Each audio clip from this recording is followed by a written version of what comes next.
This is the Happy Families podcast, the place you come when the kids are having big feelings, because that is what we do. We help you to navigate those. Picture it, your 6-year-old having a meltdown because their toast broke in half.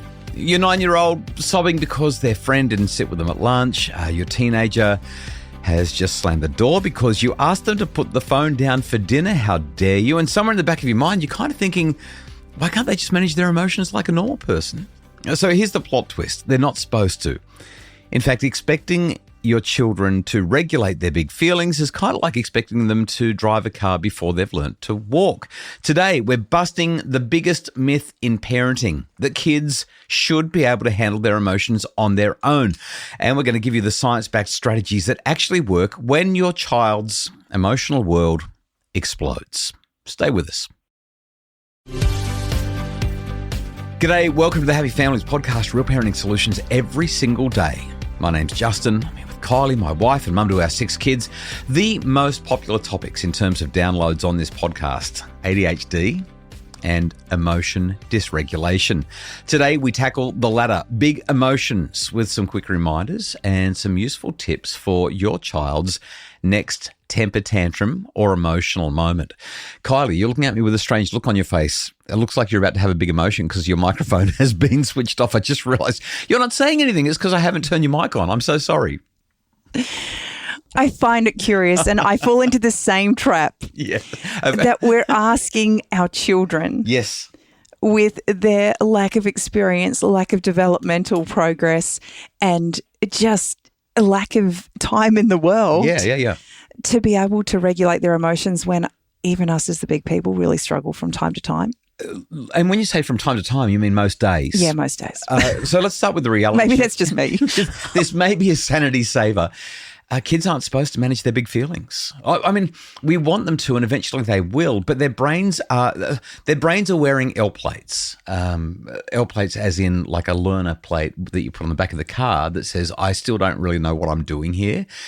Even more practically, kids start to develop some sort of emotion regulation. Let's get clear on the definition of emotion regulation: the ability to either turn your emotions up or down based on the context and consistent with your long-term goals. Like 3-year-olds don't have long-term goals. They have immediate goals. They want instant gratification.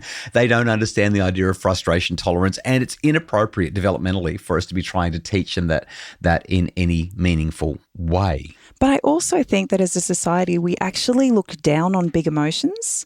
If someone's overly excited, it makes a lot of people feel uncomfortable often. Mm-hmm. If somebody's overly angry, that leaves everybody definitely feeling uncomfortable.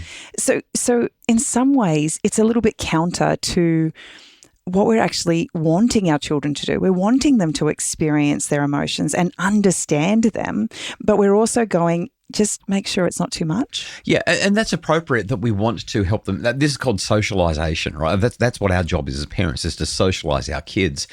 But they don't start to get this until the age of 3 in a really rudimentary way.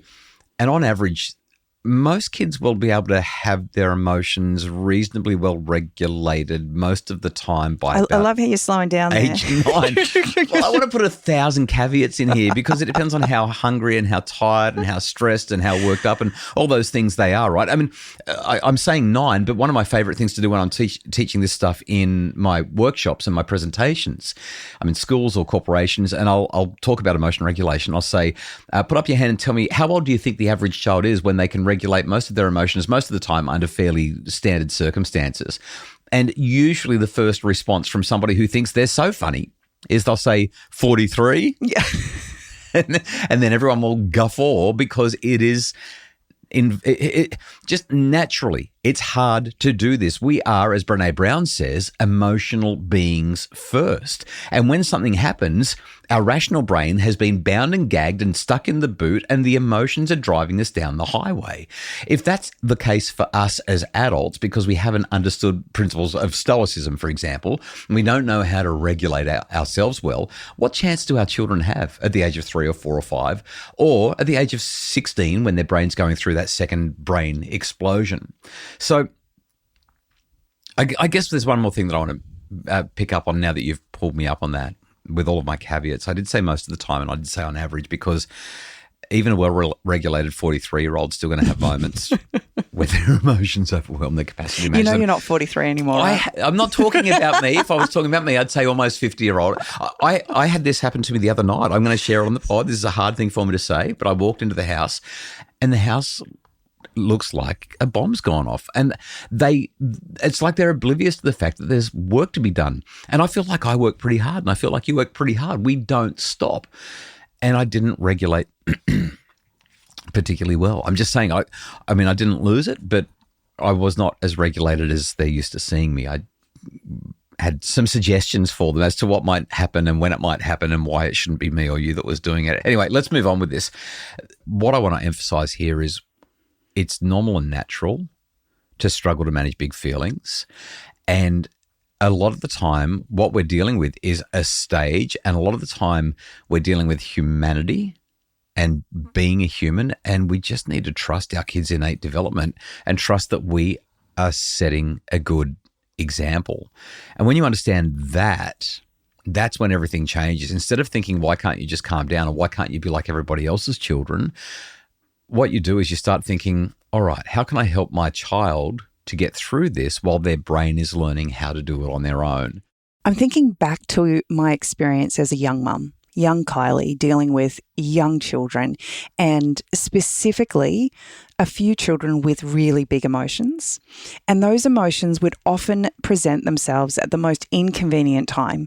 They were, as we were walking into the school ground and parents were everywhere, or we were in the grocery store buying groceries and there's people everywhere.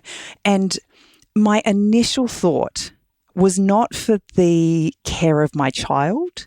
My initial thought in those moments was, everybody's looking at me. Yeah. They're wanting me to do X, Y, and Z. And if I don't do the right thing, then I'm a bad parent. Ego and pride and comparison. And there's so much pressure around that. Yep. And we're well-meaning. But so often the comments that we make to other parents in those moments, or the looks that we give them, just feel judgmental. What they actually need is a pat on the back and said, it's okay, today's going to be okay, or can I help, or any number of things than what we often say. But if we can turn our attention not to how we're feeling, but to have compassion for our child with the big emotions and recognize that this is part of the human experience, we're going to present ourselves differently. We're going to show up differently for our kids in that moment. Yeah, I think we are. So after the break, we're going to talk about a couple of things that you can do when the kids are having really big emotions so that they can and you can navigate it in a way that everybody can feel good about, and somehow you can look beyond the upturned noses and the what we might perceive as judgment from other parents. I reckon most parents are not actually judging you. They're quite compassionate because they've been there, and the ones that are, you don't need to worry about anyway, because they're not the kind of people that you want to hang around with. Let's talk about solutions in just a sec. Stay with us.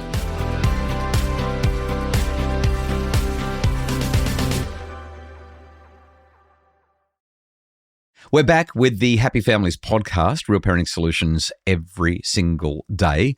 All right, Kylie, we need to talk about how we're supposed to guide our children through their really big emotions. I want to go through a couple fairly quickly. Feel free to chuck anything in that you've got in your mind here. The first one I want to talk about as the solution to big emotions is distraction.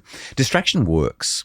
It gets a bad rap because we think it's avoiding the problem. And if we use distraction consistently, then that's what it might be doing. But here's the neuroscience. Child's emotional brain gets activated. Thinking brain goes offline. You can't reason with a dysregulated nervous system. High emotions, low intelligence. Can't think straight in a high emotion state. All those things that we talk about on the pod all the time. Distraction works because it gives the emotional storm time to pass, and it engages a different part of the brain. So when your toddler is having that meltdown over the broken toast, pointing out the bird outside the window is not a dismissal of their feelings. It's just giving their nervous system a chance to reset. Some people will think, oh, you're rewarding bad behavior. I don't think so. I think what you're doing is you're giving your child the best chance possible to pull it together. Distraction buys you time for their system to calm down enough that their thinking brain can come back online. What I love about this particular strategy is the fact that it doesn't leave my child in distress for long periods of time. When our granddaughter shows up and she spends some time with us and she might hurt herself, she will get really upset, and especially because mum's not here and she, kind of naturally is drawn to go to mum. And I'll just start singing with her, and it's amazing how quickly she kind of shuffles away from that massive emotion to a joyful moment. Yeah, even with our bigger kids, like in their teens, having a bad moment, let's go for a walk. Like, nature is great, by the way, as a way to regulate your emotions. Being in nature really, really helps a lot. But just going and doing something different, shifting your brain into a different space, playing a game. I'm not big on this, but even watching TV for half an hour just to bring it all back down, you still will usually need more than that. If you're going to use a screen as a distraction, it's not particularly effective and it gets used as an escape too much. But anyway, that's my first one. Let's talk about the second one. Co-regulation, if your child will allow it. So remember, high emotions, low intelligence. You might try to be close to your child when they're emotional and they're kicking and punching and screaming and saying, leave me alone, like really losing it. When they're doing that, give them the space that they want. One of my favorite lines has always been, do you want me to be with you and give you a hug, or do you just want some space? Yeah, I love that one. And I know I use it with you all the time because it doesn't just work with kids. I think co-regulation is an incredible weapon. It's a secret weapon, but that crucial caveat is really at the heart of it. Some kids don't want to allow it, and that's okay. You've got to respect their need for space. For the kids who will let you help, the magic formula is really simple. You say what you see and then you listen. So it might be, I can see you're really frustrated right now. And then just stop talking. Or sometimes your sister really bugs you, doesn't she? And then stop talking. You want to jump in with solutions. You want to jump in with explanations. You want to jump in with life lessons. But instead, I heard somebody use this phrase, just bear witness. Just bear witness to their experience and their challenge and let them know that you can see it. Because when you are calm, you will help regulate their nervous system, but only if they're not feeling crowded or controlled. And if they say, leave me alone, then honor that. Some kids need to process things internally before they can connect with others. You can say, hey, I'm here when you're ready. I've often said to our kids, you can come and get a hug from me in the next 5 minutes, or I'm going to check in with you in 2 minutes and see how you're going. And then you just give them the gift of space. Co-regulation is not forced connection. It's offered connection. The acknowledgement that our whole experience is not supposed to be done alone in this world. We're actually supposed to do it together. And the idea that we can utilize someone else's calm, we can catch someone else's calm when we're having these really big emotions is so powerful. I love that there are a couple of safe places that I can go to when I'm feeling really, really stuck in big emotions. So this is the critical thing. You're talking about what you want as an adult when you're feeling emotional, and the kids are the same. Yeah. It's just that we don't give it to them. We find their emotions, they're inconvenient. They never happen when we've got the time and the energy and the space. They never happen when we're not in the middle of a really important email or a really important game, or stirring the saucepan on the stove, or trying to get somewhere and do something. That's the reality. It's just a pain. But isn't that parenting? There's nothing convenient about it, really. Yeah, that's right. If I was going to say, if you wanted it to be convenient, get a dog, but even dogs are not convenient. No, just don't do it. No, don't have a pet either. No, but you don't have kids because you want a convenient life. They give you that meaning, that purpose. All right, our time is all but up. We need to wrap this up. Well, what's the last one? Well, there's a million more that we could talk about, but the last one that I wanted to talk about today was just the natural inclination that we have to try to fix things. Like when the kids are having big emotions, we want to fix it, we want to calm them down, we want to get everything sorted out.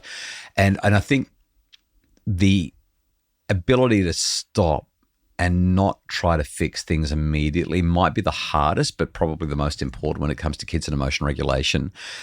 The rule is as follows: no problem solving until emotions are stable.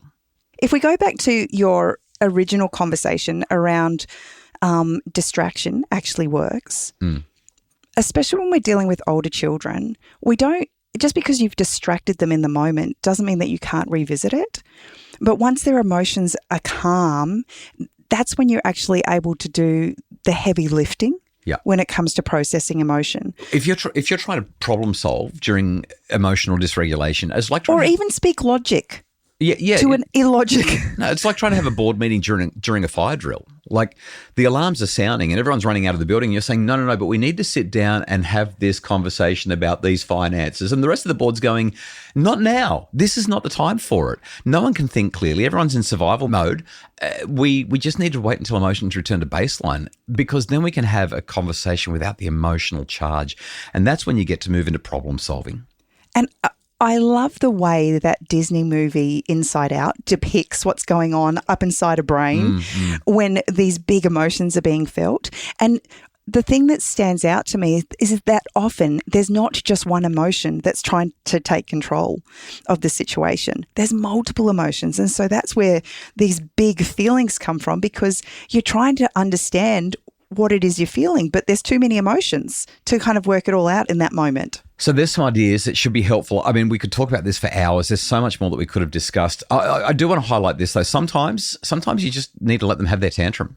Sometimes nothing you can do is going to make any difference. Sometimes they're just upset and they're going to blow their top. And the interesting thing about emotions is they're just like waves on the beach. They come in and then they go out. Some waves are bigger than others and some waves kind of knock you down, but they always go back out and you can get back up and dry off and work things out.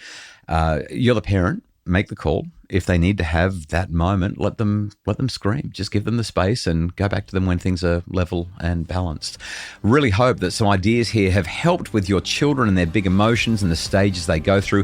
If you know somebody who would benefit from this podcast, please share it. The more we share the pod, or the more you share the pod, the more families we get to help and the bigger influence we get to have on the world, which is what we're looking for. The Happy Families podcast is produced by Justin Rulon from Bridge Media. Mim Hammonds assists with research, admin and other support.